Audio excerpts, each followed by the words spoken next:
काल एक सकारात्मक बैठक ही शिवसेनेचे राष्ट्रीय सरचिटणीस राहुल शेवाळे यांच्यासोबत झाली।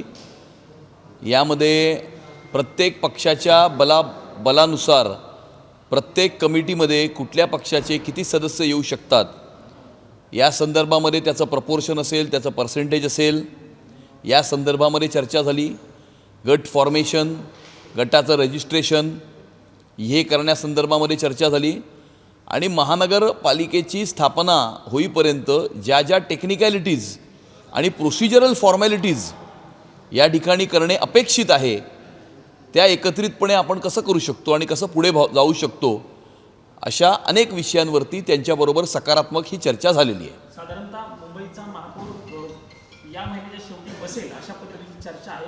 त्या अनुषंगाने काही चर्चा झाली का? कारण निर्णय होत नाहीये, शिवसेना आणि भारतीय जनता पार्टी यांच्यामध्ये संबंध खूप ताणले गेले आहेत अशा पद्धतीचे। नाही, अजिबात संबंध ताणले गेलेले नाही आहेत। काल खूप खेळीमेळीच्या वातावरणामध्ये त्यांच्याबरोबर चर्चा झालेली आहे आणि सन्माननीय मुख्यमंत्री देवेंद्र फडणवीस साहेब हे दावोसला आहेत आणि ते दावोसून सुद्धा सन्माननीय उपमुख्यमंत्री एकनाथ शिंदे साहेब यांच्याशी फोनवरती संपर्कात असून त्यांच्यामध्ये दिवसातनं किमान एकदा तरी राज्याच्या अनेक विषयांवर तसेच महापालिकेच्या विषयावरही त्यांची चर्चा होते आणि त्यामुळे महायुतीचे 118 नगरसेवक नगरसेविका या ठिकाणी निवडून आले असल्यामुळे महायुतीचाच महापौर हा मुंबईच्या महानगरपालिकेमध्ये विराजमान होईल।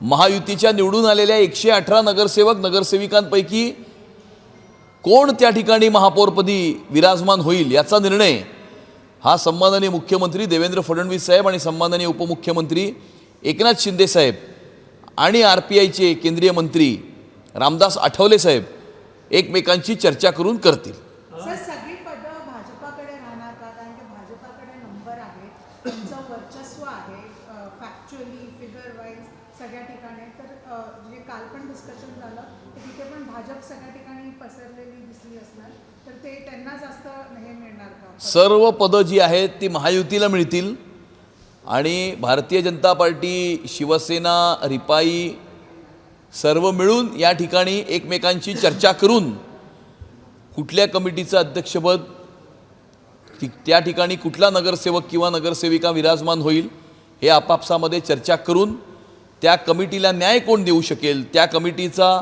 अनुभव कोणाला आहे आणि शेवटी मुंबई महानगरपालिकेला भ्रष्टाचार विरहित प्रशासन द्यायचं आहे, मुंबई शहराचा विकास घडवून आणायचा आहे। मुंबई शहराचा विकास घडवून आणताना मुंबई शहराची सुरक्षिततासुद्धा अबाधित ठेवायची आहे। या सर्व गोष्टींचा सारासार विचार करून या ठिकाणी निर्णय करण्यात येतील। कुठलंही सत्तेचं स्थान हे काबीज करण्याकरता निर्णय होणार नाहीत।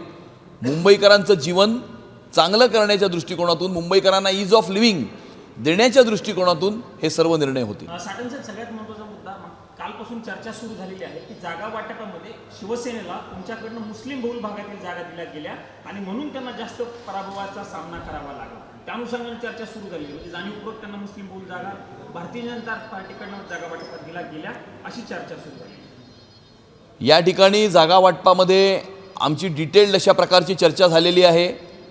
त्या ठिकाणी कुठल्या वॉर्डामध्ये कुठल्या पक्षाच्या कार्यकर्ता निवडून येऊ शकतो, पब्लिक सेंटिमेंट काय आहे, कुठल्या पक्षाची संघटनात्मक ताकद त्या ठिकाणी सक्षम आहे, या सर्व गोष्टींचा सारासार विचार करून या ठिकाणी जागा वाटप करण्यात आलेलं आहे। जे जागा वाटप झालेलं आहे त्याबद्दल कुणाचीही नाराजी नाही, त्याबद्दल कुणीही चिंता व्यक्त केलेली नाही। शिवसेनेच्या काही नेत्यांनी त्याच्यावरती नाराजी व्यक्त केली, त्याच्यावरती असं कुणीही नाराजी व्यक्त केलेली नाही। आमच्या चर्चेमध्ये अशा प्रकारची कुठलीही नाराजी कुणीही प्रकट केली नाही, कुणीही कुठल्याही प्रकारची चिंता व्यक्त केलेली नाही। समाधान सरवणकर हे फार कमी मतांनी पराभूत झालेले आहेत। त्यांनी काही विषयांवरती चिंता व्यक्त केलेली आहे। नक्कीच त्यांनी चिंता केलेल्या विषयांवरती आम्ही त्या ठिकाणी त्याच्याबद्दलची सत्यता काय आहे ही तपासून पाहू आणि त्यांच्याकडनंही त्याची माहिती घेऊ, इतर व्यक्तींकडनंही त्याची माहिती घेऊ आणि सर्व गोष्टींचा सारासार विचार करून या संदर्भामध्ये जो निर्णय आहे तो आम्ही घोषित करू। त्यांनी अशा भारतीय जनता पार्टीवरती कुठलाही आक्षेप हा नोंदवलेला नाही। त्यांनी एका विशिष्ट काही लोकांवरती आक्षेप नोंदवलेला आहे. त्यांनी त्यांच्या वक्तव्यामध्ये स्पष्ट केलं आहे की मी भारतीय जनता पक्षावरती कुठलाही माझा आक्षेप नाही असं त्यांनी म्हटलं आहे. त्यांनी जी चिंता व्यक्त केली आहे त्याची सत्य परिस्थिती काय आहे याची आम्ही चाचपडताळणी करू आणि मग त्यानुसार त्याच्यावरती आम्ही व्यक्त होऊ. पण त्यांनी नाव जरी घेतलेलं नसलं तरी निशाणा भाजपकडे आहे, कारण भाजपमधीलच हा गट असू शकतो अशा पद्धतीने त्यांच्या विधानाचा अर्थ होऊ शकतो.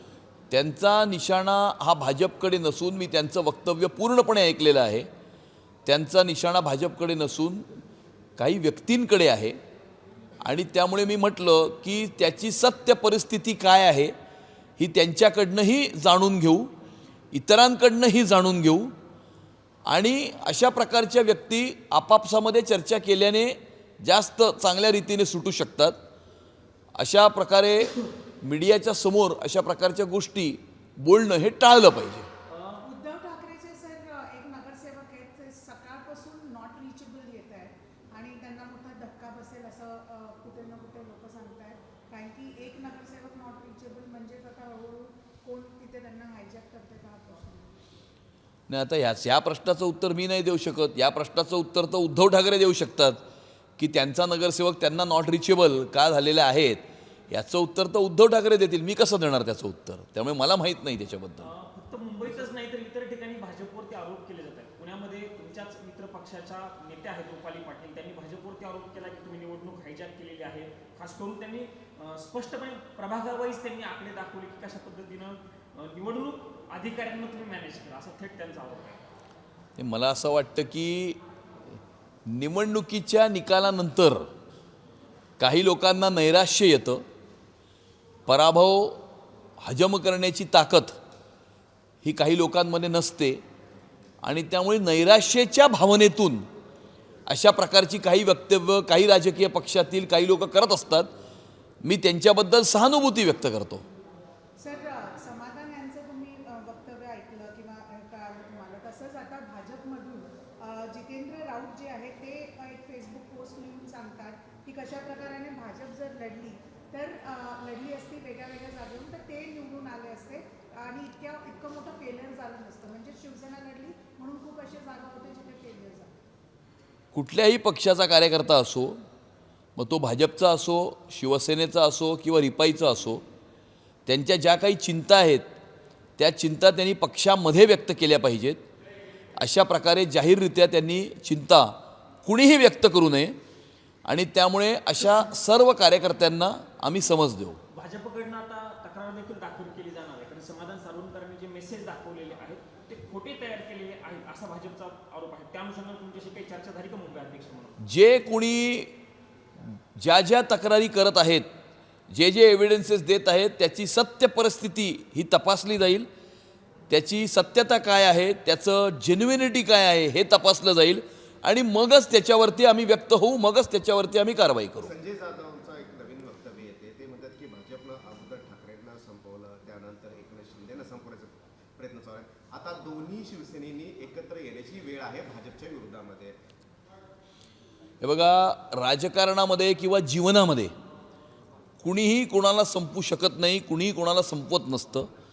जर कोणी संपत असेल तो आपल्या कर्माने संपत असतो आणि त्यामुळे या देशाच्या राजकारणामध्ये असं एकमेव उदाहरण आहे की एखादी व्यक्ती मुख्यमंत्री पदावरती बसलेली असताना त्यांचे 90% जास्त आमदार त्यांना सोडून जातात किंवा त्यांना त्यांच्याच पक्षातून बाहेर काढतात, सत्तेला लाथ मारतात.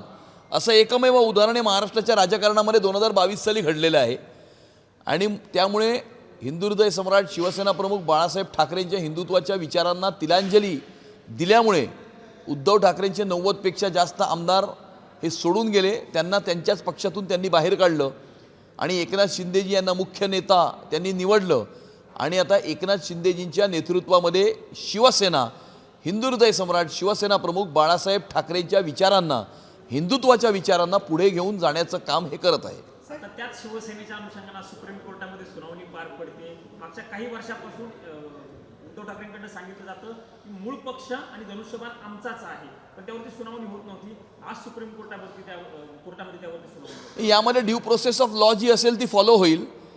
या देशामध्ये संविधान आहे, संविधानाच्या अधीन राहून कायदे बनलेले आहेत.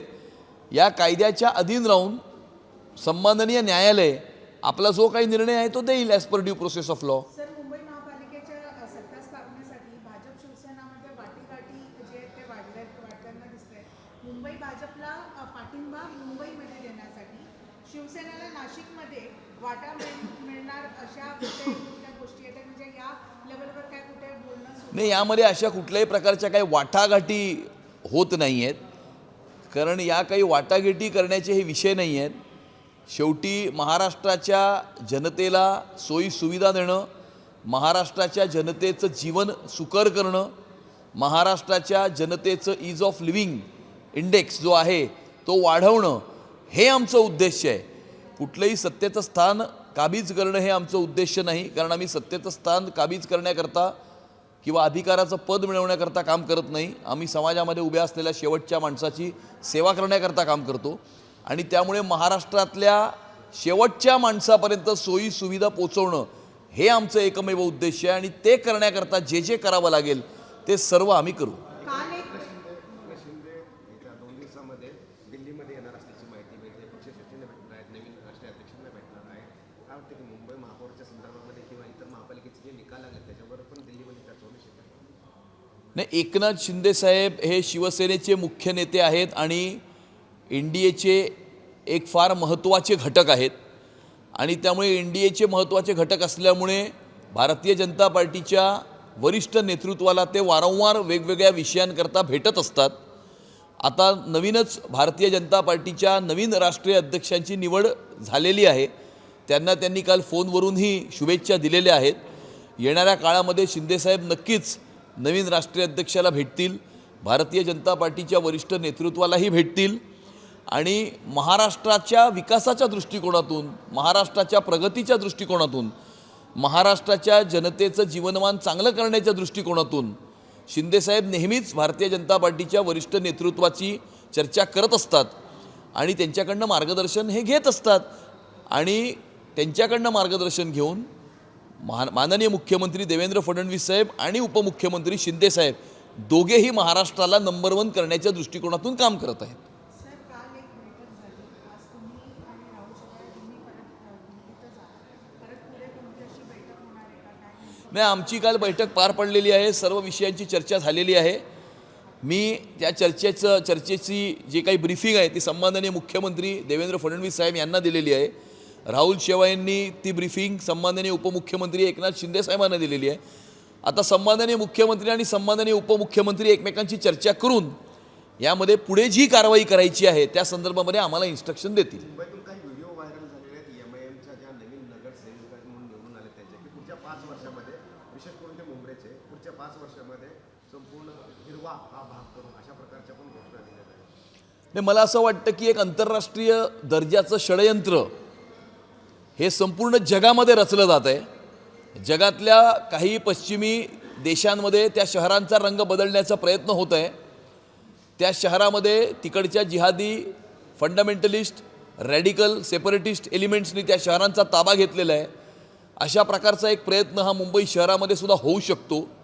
मुंबईतले काही राजकीय पक्ष आणि काही राजकीय नेते अशा प्रकारच्या शक्तींबद्दल सहानुभूती व्यक्त करताना आपल्याला दिसतात आणि त्यामुळे येणाऱ्या काळामध्ये मुंबई शहराचा विकास होत असताना मुंबई शहराची सुरक्षिततासुद्धा अबाधित ठेवण्याच्या दृष्टिकोनातून अशा प्रकारच्या सर्व जिहादी, इस्लामिक, फंडामेंटलिस्ट, रॅडिकल ज्या काही शक्ती आहेत त्या शक्तींपासून सजग राहण्याची आवश्यकता आहे. सावधानता त्या ठिकाणी ठेवण्याची, सावधान राहण्याची आवश्यकता आहे आणि भारतीय जनता पार्टीचे कार्यकर्ते म्हणून असू किंवा एक मुंबईकर नागरिक म्हणून असू अशा प्रकारच्या शक्तींशी आमचा नेहमीच संघर्ष असेल. सर, तुम्ही त्यांनी जितेंद्र आव्हाडांवरती खूप टीका केल्याचं बघायला मिळालेलं आहे. त्या राम सरांनी त्याचा उल्लेख केला.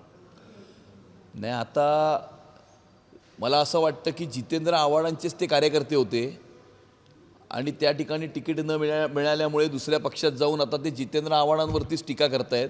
त्यामुळे त्याचं उत्तर जितेंद्र आव्हाडच देतील, मी कसं देणार?